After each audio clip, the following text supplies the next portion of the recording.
Bonjour à tous, que Dieu vous bénisse richement. Le café chaud matinal de ce jour est servi dans le livre de Matthieu, chapitre 11, le verset 29 qui nous dit « Prenez mon joug sur vous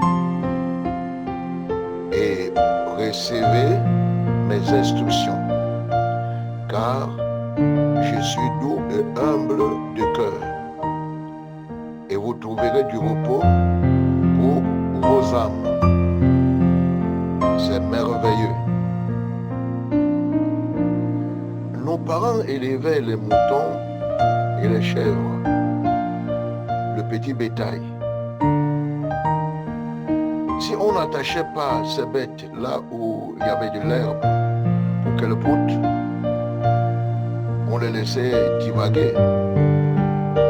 Et c'est comme ça que ces moutons, ces chèvres détruisaient des cultures dans tous les champs qui leur étaient accessibles.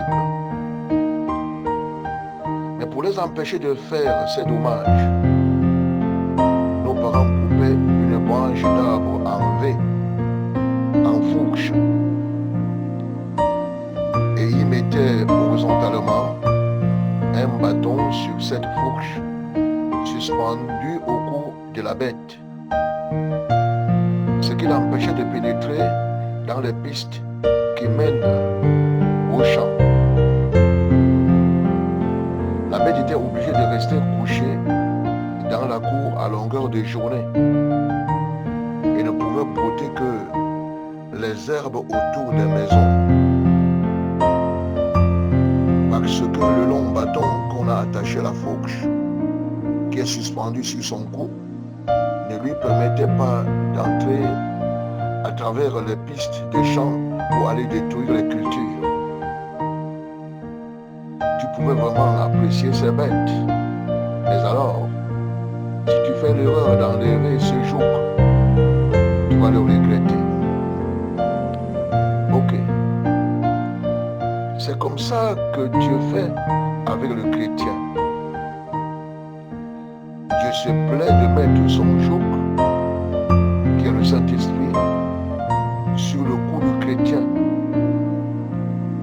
C'est ce joug qui l'empêche de rentrer dans le monde. Tu peux apprécier le chrétien, c'est bon. Mais est-ce que tu sais que sans le Saint-Esprit, qui est le joug de Dieu sur lui, il n'est pas plus que l'incroyant? Sans le Saint-Esprit, un homme, quel qu'il soit, n'est pas différent d'un animal. C'est le joug du Saint-Esprit qui rend l'homme spirituel, amoureux des choses de Dieu, amoureux de la parole de Dieu, doux, calme, modéré, tempérant, gentil, honnête, serviable, disponible et patient, sage et intelligent. Alors le Seigneur Jésus-Christ nous demande de porter son joug. Son joug est doux et léger.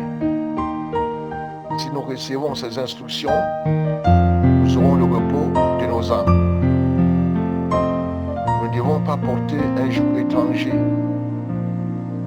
Les plaisirs et les distractions du monde, les soucis, les maladies, le péché, les rancœurs et autres, ce sont des jougs étrangers.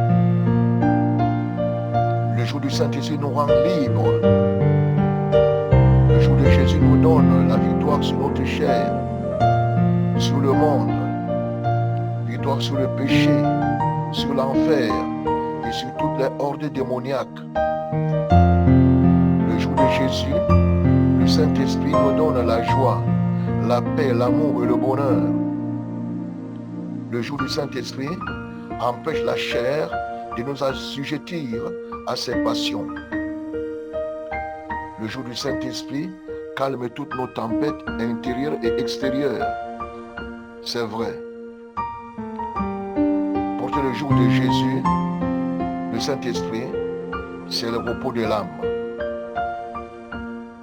Quelqu'un qui se dit chrétien, sans le joug, sans le Saint-Esprit, se reconnaît très facilement par ses pensées, ses actes, ses paroles, son tempérament humain et naturel. C'est une personne charnelle, très différente de celle qui porte le joug. Porter le joug de Jésus, le Saint-Esprit, c'est le salut de l'âme. À Dieu soit la gloire. Shalom, apôtre Joseph Tombok.